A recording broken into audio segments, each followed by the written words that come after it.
сүйкімді ақылды оқушылар, шәкірттерім, қош келдіңіздер. Бұл күй кеші ең әуелі менің шәкірттеріме арналады. Қазақта көрісу деген амал берекесі бар, көрісу күні бар. Бұл 14-ші наурызға тұспа-тұс келеді. Неге 14-ші наурыз? Себебі біз бұрын басқа күнтізбемен жүргенбіз 1918 жылға дейін. 18-ден былай қарай Григориан күнтізбесіне ауысқан кезде 13 күн, яғни 1-ші наурыздан 13 күн алға қарай жылжып кетіп, 14-ші наурызға түскен. Яғни бүгінгі 14-ші наурыз ол бұрынғы 1-ші наурыз.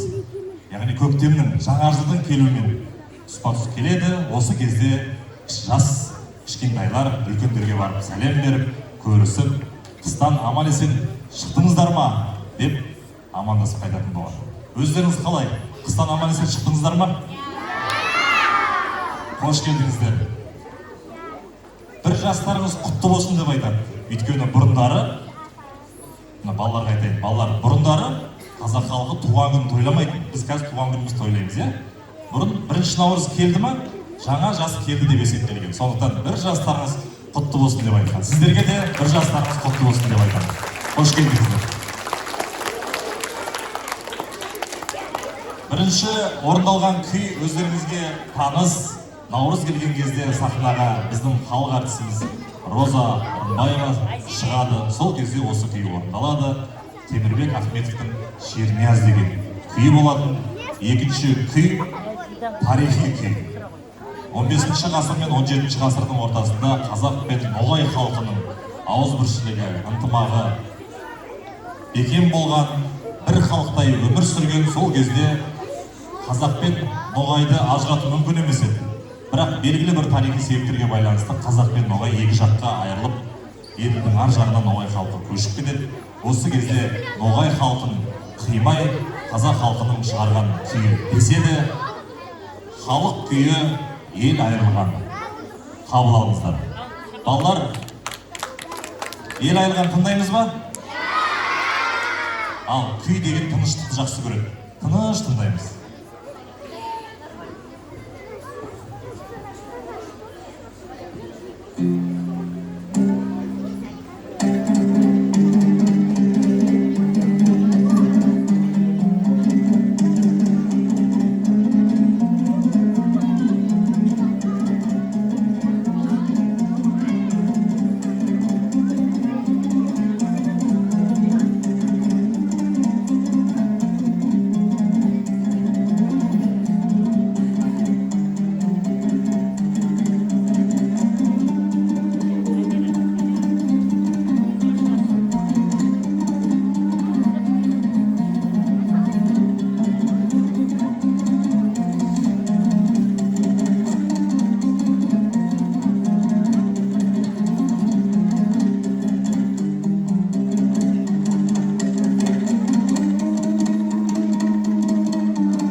Ендігі күйді балалар мен сендерге арнап орындаймын.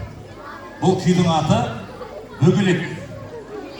Балалар білесіңдер ма, жазда мынандай кішкентай жәндік бар, бөгелек деген. Осы бөгелек шаққан кезде мені талай шаққан. Жылап жібересіздейсің. Бірақ қолдарын ісімейді, тек шағып кетеді. Осы бөгелек деген жәндік жылқыны қуалайды. Жылқы деген жаны бар. Білесіңдер ма жылқыны? Соны жылқы тоқтатпайды, қашады. Сондай бір кезде Еспай деген күйші, Еспай Балұстаұлы деген күйші жазда домбыра тартып отырса, бағанағы әлгі бөгелек келіп, Еспайдың мазасын алады екен. Зззз деп. Сол кезде Еспай күй тартып отқан жерінен жаңа бір күй шығарып жіберген екен. Бөгелек деп. Сол күйді орындап берейін. Сендер қарап отырыңдар балдар.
Осылай істеген екен Еспай. Бөгелек ұстап алыпты да, шақпай тұрған кезде қайтып жібере салған. Ал енді келесі орындалатын күй бұл Құрманғазы бабамыздың ең шоқтығы биік, шеберлікке толы күйі. Енді сендер адайды естіп жүрсіңдер, адайдан да қиын күй бар, Төремұрат деген. Ал енді Төремұрат деген кім десеңдер балалар? Төремұрат деген Құрманғазының үлкен әкесінің нағашысы, кәрі нағашысы деп айтады. Сол Төремұраттың үйінде жүрген кезде Ақсақ Қиық деген күй шыққан, аңшылықта жүрген кезде. және осы Төремұрат деген күй шыққан. Төремұрат деген кезінде Данай деген қызға, өте сұлу қызға ғашық болған екен. Сол Данай деген қызды алып қашады, бірақ оны атастырып қойған әке шешесі рұқсат бермейді, артынан 200 адам жібереді.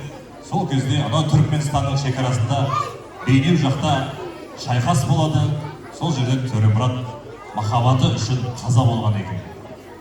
Сол қыз Данайдың қырғыны деп айтқан бұл күйді. Негізі осылай аты.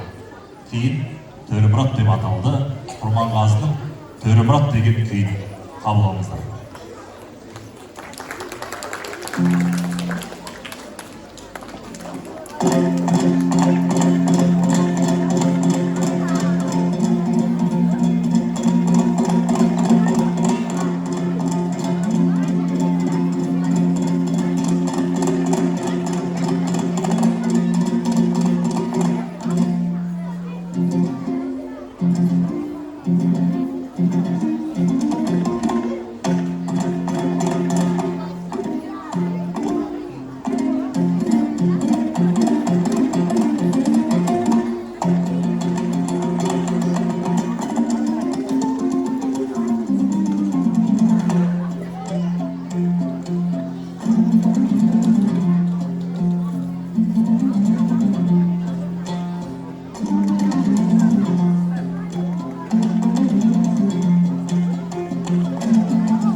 Ал енді балалар, енді өздерінің сыныптастарын шығарам. Құрметті ұстаздар, мен енді шәкірттеріме кезек берем. Сіздердің мақтаныштарыңыз, біздің мақтанышымыз. Кішкентай талантты бүлдіршіндер, осындай балалардың арасынан суырып шыққан балаларды ортаға күй шертуге, күй тартуға шақырамын. Ең алдымен қазақта халық күйі деген бар, білесіздер ғой. Балалар, халық күйі деген не? Дұрыс айтасыздар. Авторы белгісіз күйлердің бәрін халық күйі деп айтамыз. Халық күйі кеңес.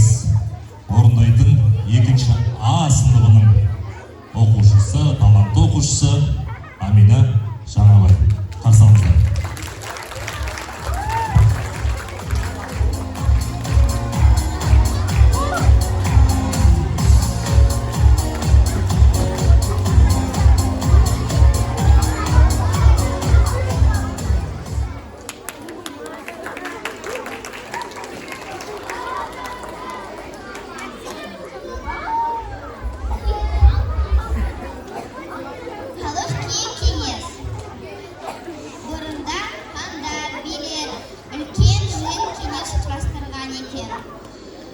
Сонда мен ойнайын деп жатқан күй шыққан екен. Сонымен қабыл алыңыздар, халық күйі кеңес.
Аминаға көп рахмет. Енді кезекті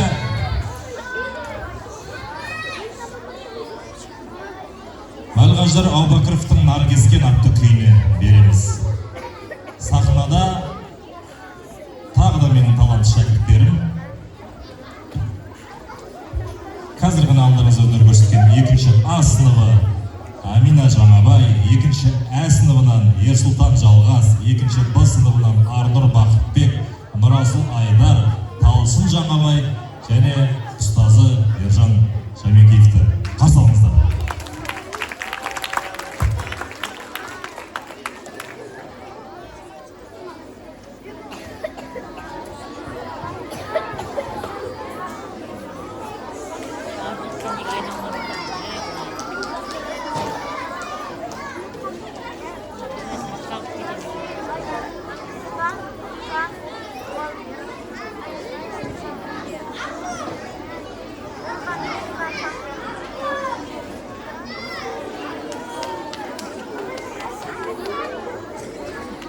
Ерасыл Рахманберді, екінші Ә сыныбы.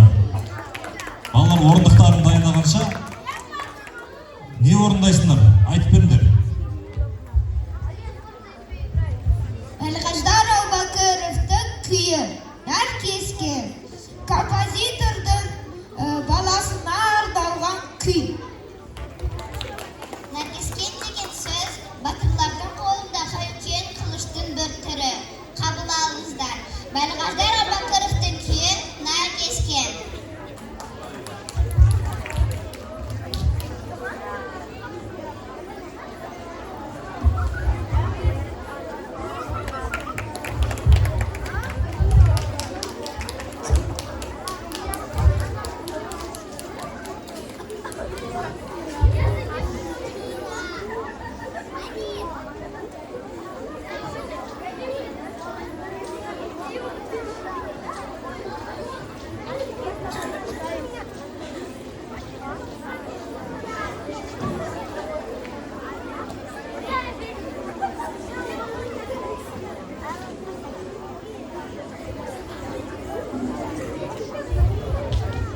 Бәлғаждар Абакыровтың күйі Наркескен.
Сатыбалды Алижан да қатарымызда екен.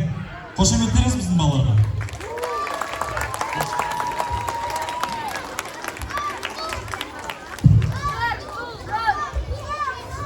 Құрметті қонақтар, келесі күйді орындайтын 3-ші А сыныбынан Әлинұр Мұратұлы Бейбіт Жұмақадыр және ұстазы Ержан Ерболатұлы. Халық күйі келіншекті қарсы алыңыздар. Балалар, кім тыныш отырады, концерттің соңында сыйлық беремін.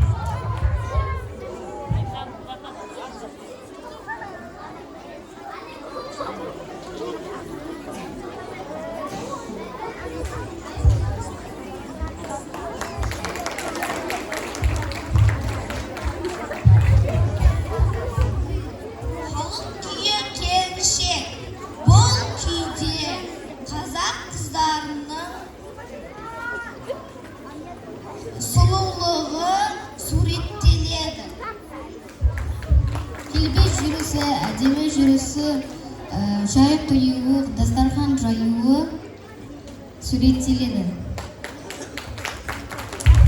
Сонымен қазақ қыздарына арналған келіншек күйін тыңдайық.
Рахмет.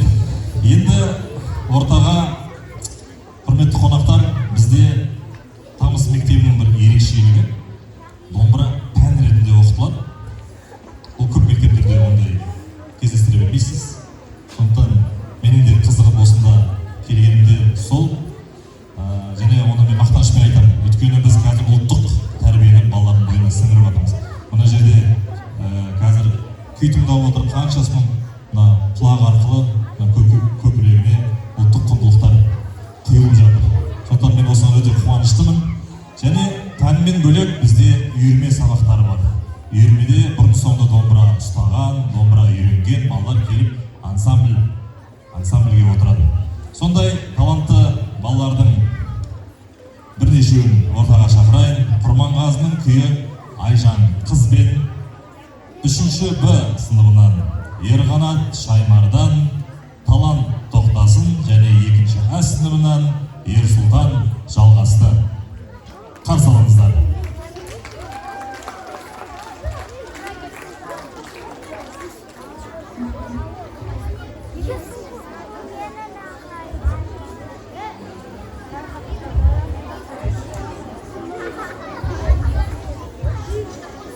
Құрманғазының күйі Айжан қыз. Баяғыда Құрманғазы Айжан деген қыздың өнеріне тәнті болған. Айжан қыз ол әдемі, сұлу, қылықты, ақылды қыз. Бұл күйде Айжан қыздың сұлулығы суреттеледі. Баяғыда осы күйге қыздары билеген. Сонымен Құрманғазының күйі Айжан қыз. Қабыл алыңыздар.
бәрекелді.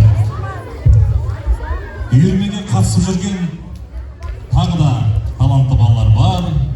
Олардың ішінде 6 сынып оқушылары. Дәлірек айтсақ 6 Ә сыныбынан Аңсар Нұртан және 6 А сыныбынан Аружан Есенгелді Қазанғаптың Ақжелен күйін орындау үшін ортаға шығады. Қарсы алыңыздар, Кахон аспабында Бағдәулет Еркін ағайы.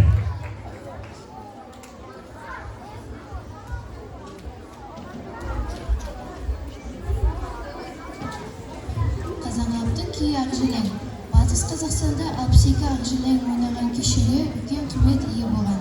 Сол күйшілердің бірі Қазанғап болады. Неге 62? Себебі адамда 62 тамыр бар. Я, 62 Ақжелеңді тыңдаған адам толық емделеді. Қазіргі тілмен айтсақ, релакс алады. Біз сендерге 10 миллион ондап береміз.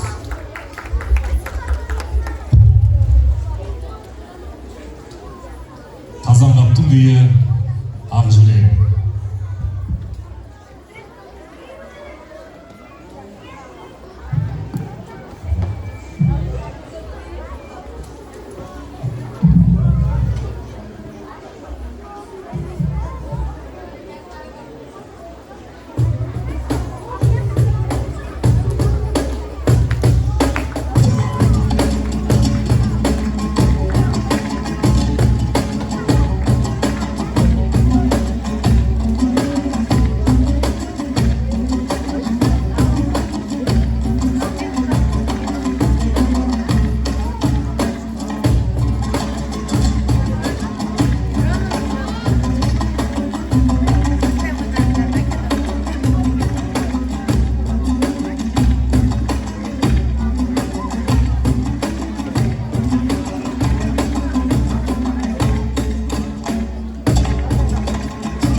Ду шапалақтарыңыз.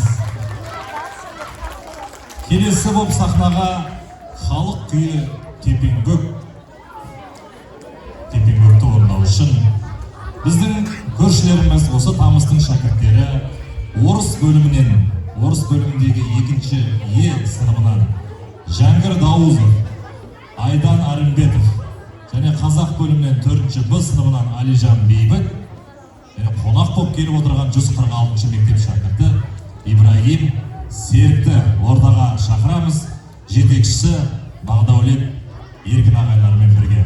Қарсы алыңыздар, халық күйі Тепенгөк.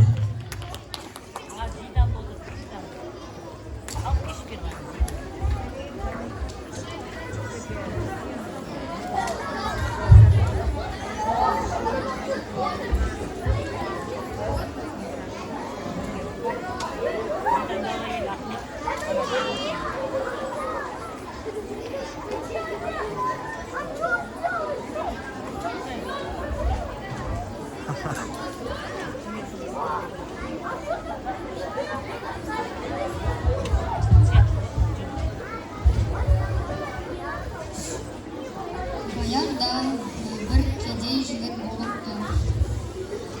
Ол Тепенгөкке арнап күй жасапты. Тепенгөк соны естіп бірінші орын алыпты. Ал біз қазір халық күйін Тепенгөк орындап берейік.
ортаға жақында ғана тамыстың намысын қорғап, сонау Америкаға дейін барып өнерімізді паш етіп, домбыраның үнімен бірінші орынды жеңіп әкелген тағы бір шәкіртім Нұрлан Мұратұлын ортаға шақырғым келіп отыр. Ыстық ықыластарыңызбен қарсы алыңыздар. Сол Америкада бас жүлде алып берген Құлшар деген күйшінің Кербез Керік деген күйін бүгін сіздердің алдарыңызда тағы да орындап бермекші.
Кербез Керік деген кезінде Құлшар бір қызбен Құдай қонақ болып үйге келген кезде қыз үйде жинап жүр дейді. Бір су бересіз ба десе үндемейді дейді. Бір шай бересіз ба десе оған да үндемейді дейді. Сол кезде шай, су беруге уақытым жоқ деп айтады дейді. Қазақтың қызы ғой, Кербезден тұр деген кезде тегін шай болмайды. Ол өнер арқылы өнеріңізді көрсетпесеңіз ешқандай шай да су да жоқ деп. Сол кезде Құлшар күй тартып жатқан кезде қастарына келіп, қыздың шешесі келіп, осы күйді тартқан дейді.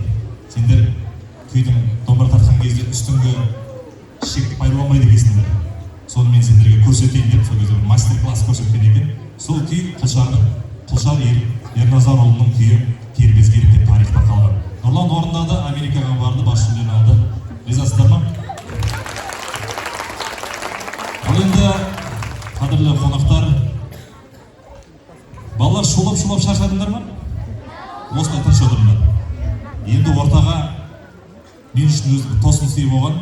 Осы Тамызға келген кезде Тамыздың бас директоры Бауыржан Серікұлы кезінде күйші болған. Күй тартқан деген кезде мен өзім таң қалдым. Бауыржан Төремұратұлы әйгілі Берік Жүсіп ағамыздың туған інісі, кәдімгі жыраулардың, жыршылардың әулетінен шыққан кісі деген кезде, тұлға деген кезде мен өзім қатты қуандым және таң қалдым. Сондықтан енді осының бәрін көрсету керек.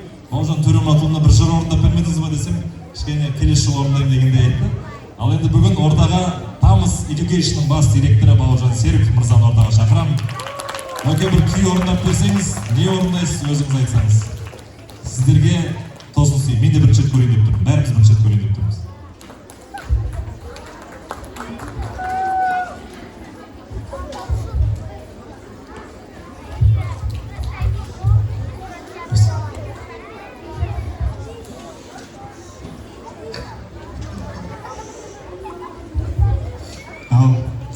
құрметті оқушылар, құрметті балақайлар, мына бүгінгі Ержан мырзаның осындай керемет күй үшін ұйымдастырып жатқанның басты мақсаты ол әрине де сіздер үшін нағыз қазақ емес, нағыз қазақ домбыра дейді. Домбыраны үйреніп жатсыздар ма сіздер? Домбыраға қатысып жүрсіздер ме? Домбырада не үшін ойнап білу керек? Не үшін күйші болу керек? Кім біледі? Қазақ болу үшін дұрыс. Мына қаншама саусақ үйрену үшін, саусақ үйренсе, нотаны білсе, баланың біздің не дамиды екен? Мына ішінде не бар біздің? Миымыз дамиды. Дұрыс, миымыз дамиды. Яғни біздің сіздердің интеллекттарыңыз, ойларыңыз, ақылдарыңыз дамиды, бүгін алдарында қаншама күй ойналды? Өте көп күй ойналды ма? Енді осы күй мен математика бір-біріне ұқсай ма? Қалай ойлайсыңдар? Ұқсамай ма? Ұқсайды. Күйдің қағыстары, күйдің ноталары, оның бәрін математикаға келтіруге болады, дұрыс па?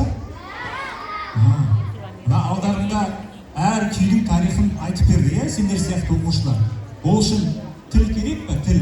Қазақ тілі керек па? Әрине де керек.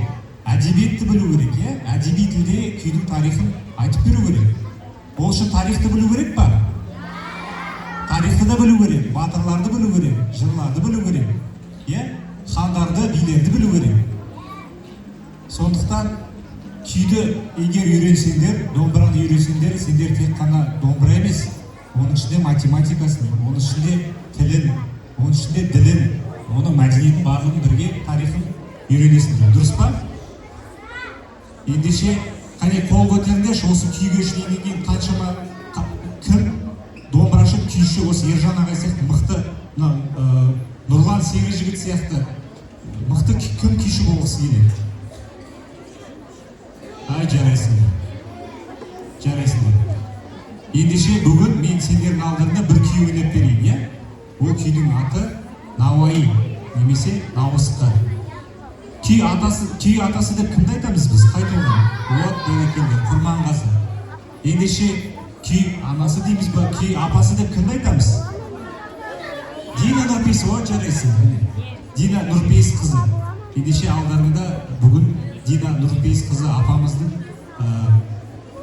Алматы қаласында Науаи деген көше бар, білесіңдер ме? Науаи. Кім біледі? Сол көше Алишер Науаи деген баяғы заманда ұлы ақын болған. Сол ақынға арнап, сол ақынның өнеріне тәнті болып, Дина апамыз күй арнапты. Науаи немесе Науысқы. Соны бүгін алдарында мен ойнап берейін.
Серік, көп рахмет. Балалар, директор ағайымызды домбыра тартқан кезде біз де тартуымыз керек, болды. Келесі боп, құрметті қонақтар, сахнаға біздің тамыздың тағы бір мақтаныштары. Қазіргі таңда өте жақсы дамып келе жатқан жетіген аспабы. Жетігеншілер ансамблінің қарсы алыңыздар. Құрамында 5-ші А сыныбынан Алиша Оспан, Тамирис Кубеева, 3-ші А сыныбынан Бара Серікбол, Аяру Мунир және 3-ші Б сыныбынан Ғазиза Ахашева, жетекшісі Нұрзада Көркембаева. Қарсы алыңыздар, жетігеншілер ансамблі орындайтын күйлері Нұрғиса Тілендиевтің күйі Аққу.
Кешіміз соңына жақындап келе жатыр.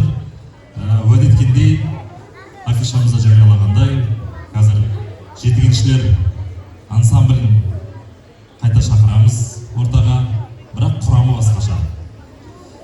Құрамында 3-ші Б сыныбынан Аяру Нұрлан, Алия Илубай, Ғазиза Ахашева, Нұрия Дидарқызы, әрине жетекшісі Нұрзада Көркембаева. Сонымен қатар Бағдаулет Еркін ағайының жетекшілігімен 11-ші А сыныбы Әнуар Жаманов, 11-ші Ә сыныбы Нұрмұхамед Есенғали және 9AB Нұрлан Мұратұлын тағы да ортаға шақырамыз. Не үшін дейсіздер ғой? Кешіміздің бас қонағы Қазақстанның еңбек Айгүл Қосанованың әнін тыңдау үшін. Сонымен қарсы алыңыздар. Тамыз шаңырағында алғаш рет ыстық ықыластарымызды жақсылап күтіп алыңыздар. Айгүл Қосанова.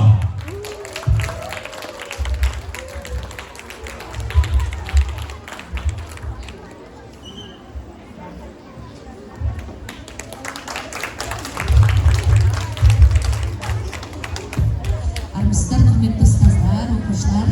Бүгінгі амал мерекесі, Наурыз мерекесі құтты болсын. Баршаңызға амандық тілеймін. Еліміз аман, халқымыз тыныш болсын. Сіздер білімді ұрпақтан болыңыздар. Қазақстанның болашағы сіздерсіздер. Сондықтан да сіздерге барлық жақсылықты тілеймін. Аман болыңыздар. Жетігеншілер ансамблі және домбырашылар ансамблі ортаға шақырамыз. Халық әні Ақау Керім. Баршамыз білеміз ғой. Бірге қосылып отырамыз. Бізбен бірге қосылып жатаңыздар. Бізде мына жетіген деген аспап өте күрделі аспап. Оның құлағын келтіру керек, сондықтан. Мына жалпы құрметті қонақтар, эстрадамен концерт беру әлдеқайда оңайырақ. Ұлттық өнер бөлек. Сондықтан аспапты теңшеу, құлағын келтіру уақыт талап етеді.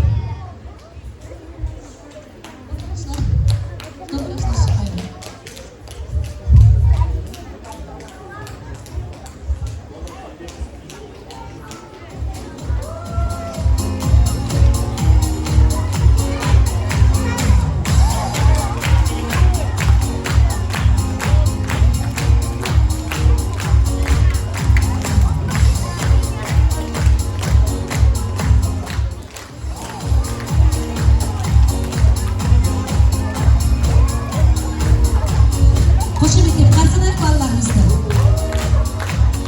Айгүл апайымыздың әнін тыңдау бір ғанибет. Айгүл апай күнде келе бермейді. Сондықтан дұрыстап құлағын келтіріп шықпасақ ұят болады.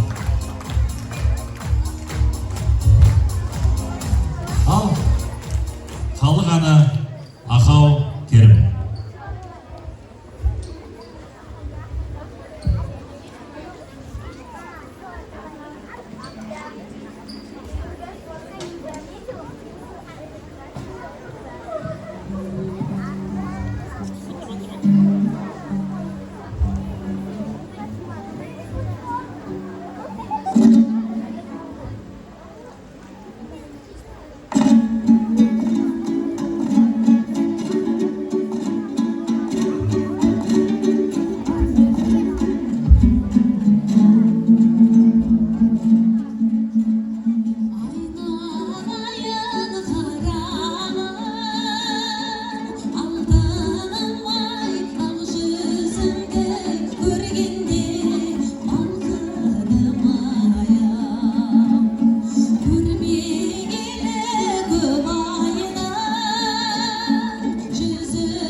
ашық жарым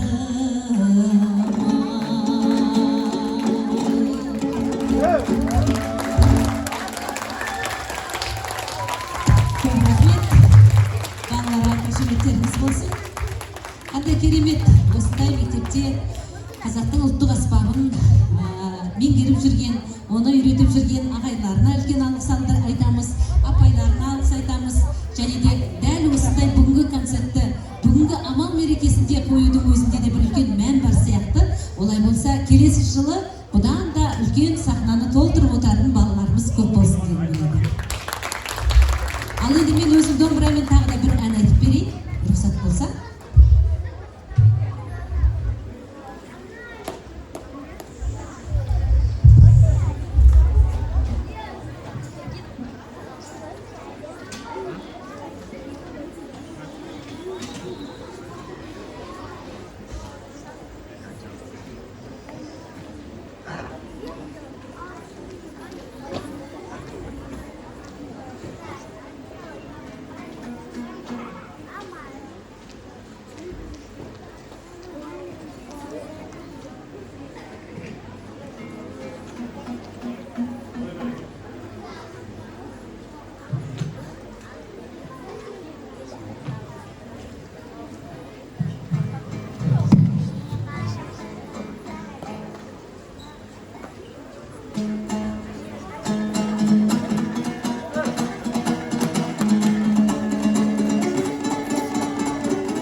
Қадірлі қонақтар, кеш соңында дәстүр бойынша бұл күй кеші, бұл эстрада кеш емес, сондықтан күймен аяқтаймыз. Күй тартыс жасап берейік сіздерге. Ортаға Бағдаулет Еркін, Ануар Жаманов, Нұрмұхамед Есенғали, Нұрлан Мұратұлын шақырамыз. Жігіттер ортаға шықыңдар, бір тартысайық.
күйімізді біріміз іліп алып кетейік. Кім бастайды?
құрметті қонақтар, уақыт тауып келгендеріңізге, әсіресе құрметті ата-аналар, сіздерге уақыт тапқандарыңызға көп рахмет. Құрметті ұстаздар, еңбектеріңіздің жемісін жей беріңіздер.